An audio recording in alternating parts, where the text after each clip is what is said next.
Bonsoir. Ouais, je me suis mise du coup dans le thème de la période, hein, n'est-ce pas?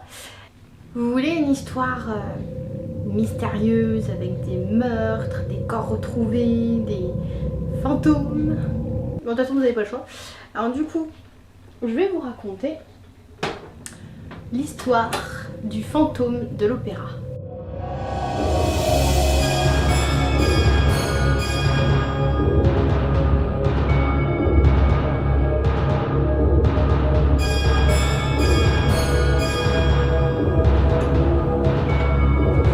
C'est pas le tout d'avoir une bougie, il faut réussir à la souffler. Allez, Quand on pense au fantôme de l'opéra, généralement on pense à toutes les adaptations cinématographiques qui ont pu être faites, et d'ailleurs qui ont été faites dès les années 1920, et un petit peu moins souvent à l'origine vraiment de toutes ces adaptations, qui est en fait un roman écrit en 1910 par Gaston Leroux. Alors quand on parle du fantôme de l'opéra, on parle de l'opéra Garnier, qui est donc à Paris, qui a été construit sous Napoléon III et inauguré en 1875. Vous savez, c'est l'opéra où se déroule le début du film La Grande Vadrouille avec Bourvil et Louis de Funès.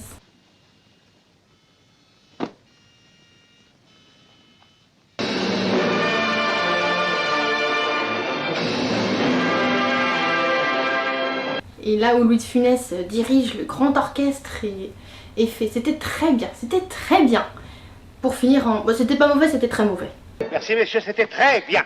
C'était très bien. Enfin, c'est de la bouillie tout ça. C'était pas mauvais, c'était très mauvais. Voilà, exactement. Alors reprenons.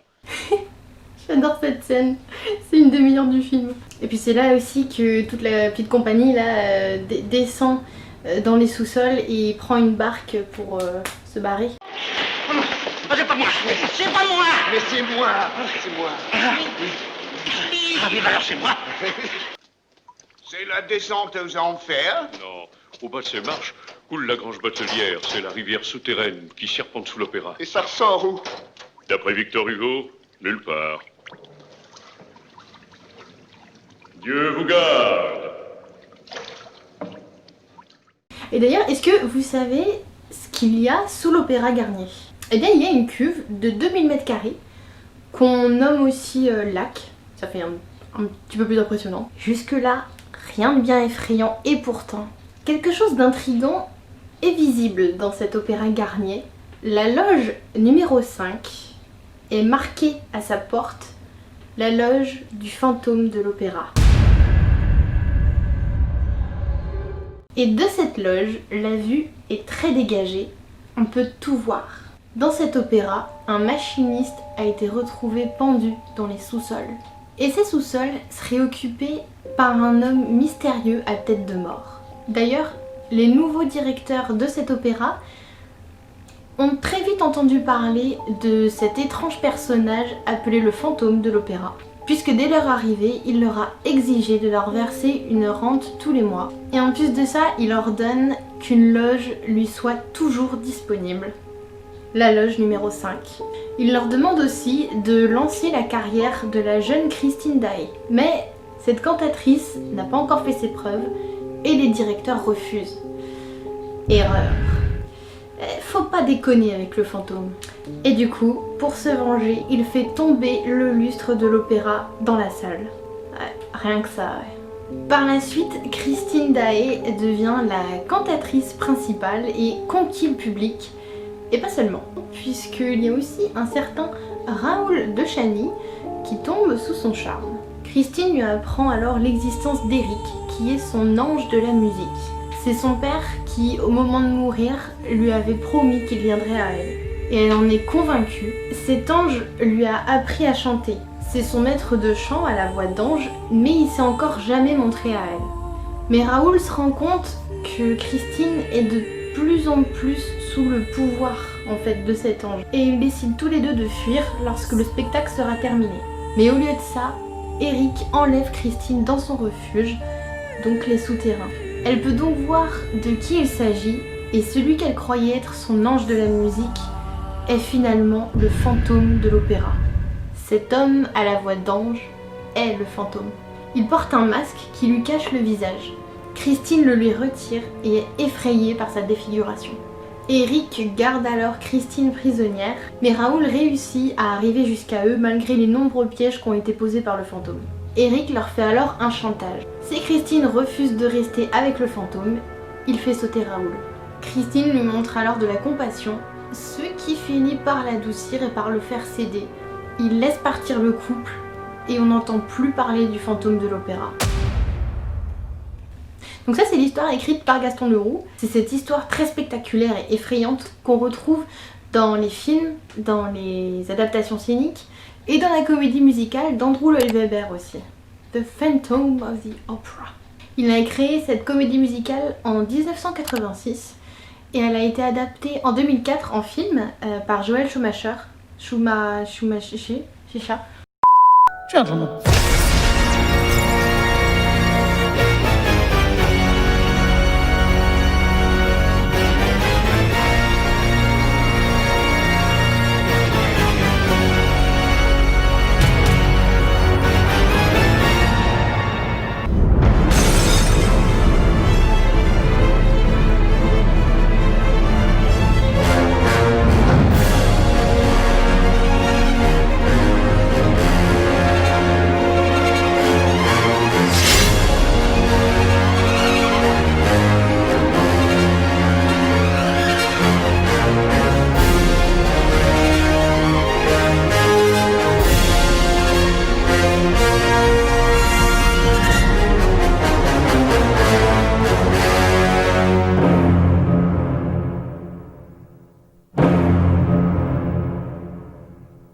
Et c'est trop bien. Je pense d'ailleurs que je vais faire une vidéo un jour sur ce compositeur qui est juste génial. C'est d'ailleurs une des comédies musicales les plus jouées au monde et qui est toujours à l'affiche depuis sa création dans différents pays, soit à Londres, à Broadway. Elle devait jouer aussi en 2016 au Théâtre Mogador à Paris. Sauf que il y a eu un incendie dans le théâtre qui a détruit du coup les décors et donc ça a été annulé. Coïncidence? Ce serait pas le fantôme qui serait revenu, tu vois, exprès... Non, je déconne. Non. Et c'était un grand événement pour la troupe comme pour les spectateurs que cette comédie musicale soit jouée à Paris, dans la ville où se déroule l'histoire. En plus, il n'y a pas souvent d'œuvres de ce genre, des comédies musicales anglo-saxonnes qui sont jouées en France. Donc quand l'occasion se présente, les gens sont très enthousiastes évidemment. Dans la comédie musicale Le Fantôme de l'Opéra, déjà la musique, elle est trop bien.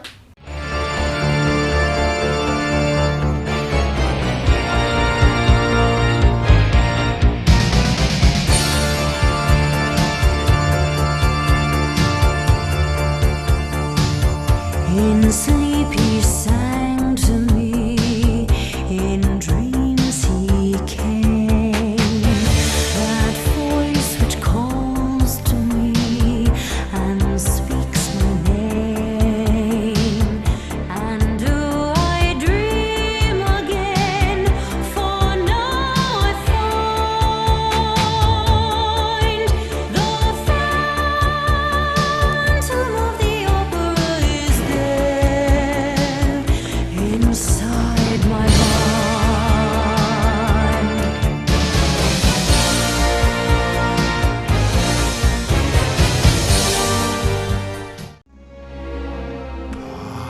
Past the point of no return, the final threshold. What warm unspoken secrets will we learn beyond the point of no return? Et le titre principal, on va dire, a été très reprise par plein d'artistes, notamment Nightwish d'ailleurs.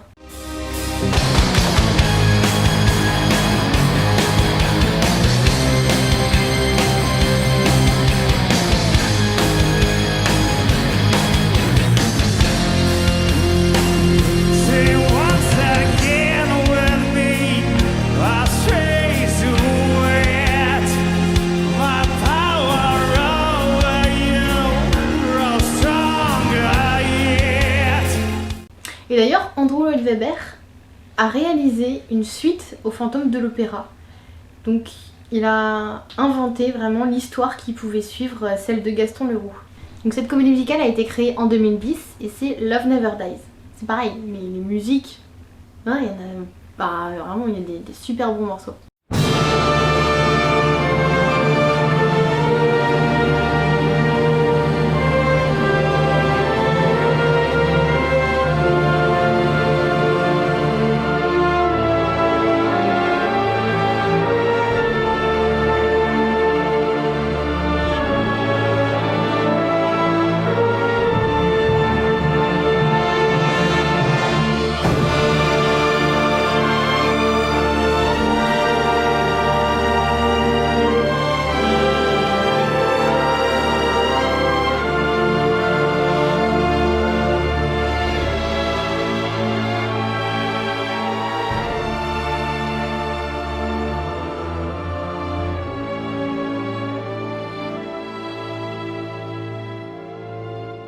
Il y a des éléments inattendus dans cette œuvre.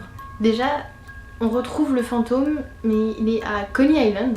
C'était un lieu où, à cette époque, les personnes aux particularités physiques étaient montrées, mises en scène dans des shows. C'était les freak shows, du coup. Et je vais d'ailleurs faire une vidéo là-dessus aussi. C'est bien avancé. Je sais pas quand ça va sortir, mais ça sortira un jour. Et donc là-bas, le fantôme, il compose pour des artistes et il arrive à faire venir Christine pour qu'elle chante, mais sans lui dire qui l'invite à venir, parce que sinon elle viendrait pas. Quoique.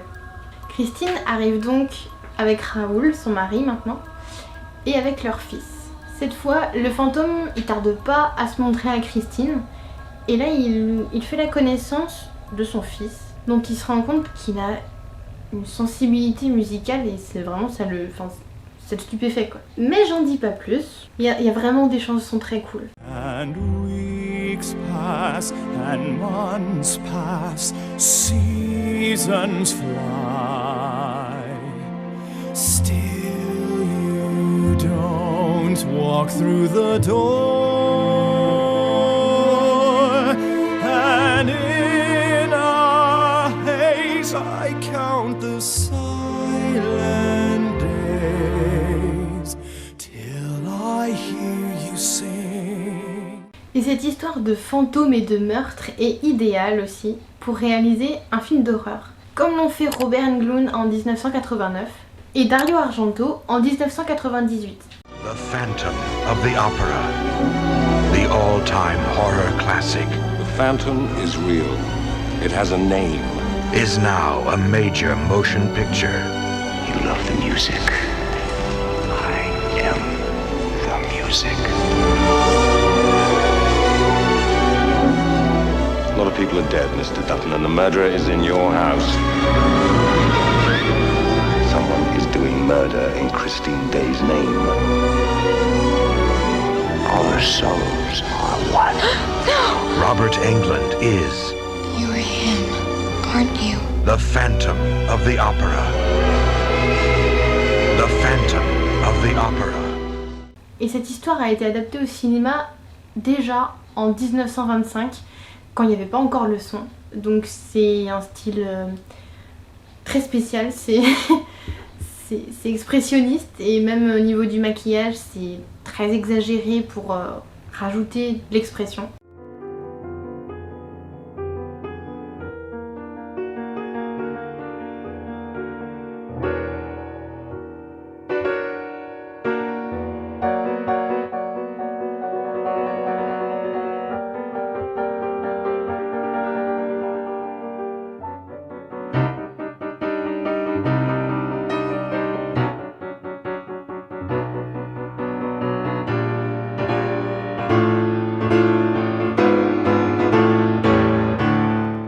Il y a aussi eu des adaptations cinématographiques en 1943, 1962 et j'en passe. Et ce qui est drôle, qu'on peut remarquer dans les films, les adaptations scéniques, la comédie musicale, tout ça, on peut voir que le lustre, il tombe pas au même moment dans l'histoire. Par exemple, pour la comédie musicale sur scène, ils font péter le lustre après que Christine et Raoul se soient déclaré leur amour. Et dans le film de 2004 de Joel Schumacher, le fantôme fait tomber le lustre au moment où il enlève Christine. Niveau drama, là, on est à fond. Donc ça dépend des possibilités scéniques et de comment le réalisateur veut faire se suivre les choses pour encore plus d'intensité. Et en 2018 aussi, l'Opéra Garnier lui-même a organisé un escape game sur le thème Non, je vous laisse deviner. Tout ça est parti d'une découverte méconnue qui a été faite au moment où l'Opéra Garnier était encore en construction. Et cette découverte n'était ni plus ni moins qu'un corps. Il s'agirait du cadavre d'un pianiste nommé Ernest. L'histoire, alors la présumée vraie du coup, raconte que l'homme a été défiguré lors de l'incendie de l'Opéra Pelletier qui a eu lieu en 1873. Sa femme serait morte dans cet incendie et suite à ça, il se serait réfugié dans les souterrains de l'opéra qui était encore en construction. Un homme défiguré caché dans les souterrains d'un opéra, ça rappelle vaguement quelque chose. Bon, une autre version dit que ce corps retrouvé serait une victime de la Commune de Paris. C'était une période d'insurrection contre le pouvoir de l'époque. Il y a moins de charme d'un coup. Quelle explication vous préférez, vous? Gaston Leroux, lui en tout cas, il a opté pour la version du pianiste défiguré.